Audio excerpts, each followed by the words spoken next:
We've been talking about this a lot. Governor Ned Lamont's fines on masks and large gatherings, now they will take effect next week. And in the meantime, communities right now are still trying to figure out how to enforce these new fines. Channel 3 Eyewitness News reporter Mike Savino has been talking with local leaders today. He has more right now on what we can expect to see. Mike, what are you learning?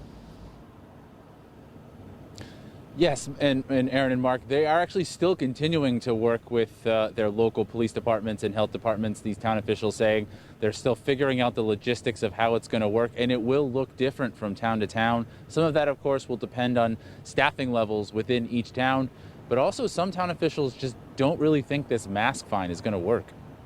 Having a carrot and a stick is helpful. Middletown Mayor Ben Florsheim says new fines will help get people to follow public health guidelines.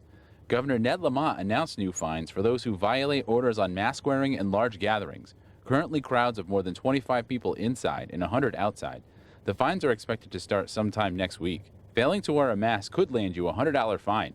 There's a $500 fine for planning large events, $250 for attending one. I think this is just one more way. We're doing this in conjunction with our other neighboring states. Lamont says the fines allow enforcement of public health orders without the need for arrests. But some local health officials don't think it'll make a difference. If they're not wearing the mask, it's either they're deciding to be nonconformist, they don't believe in it.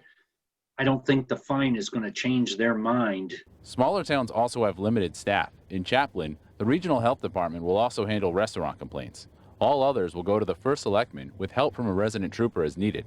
But some officials don't see police issuing many fines. With what the police are going through nowadays in society and what's going on, I can't see them breaking up a party because, hey, and handing out $100 tickets to people. Even in Middletown, Florsheim says the fines will be used on a case-by-case basis.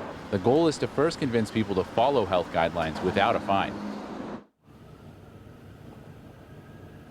Now, some places have already been using local ordinances and doing what they can to break up large parties. Hartford is one of those cities. Coming up on Eyewitness News at 6, we'll have more about whether these fines will make a difference in the capital city.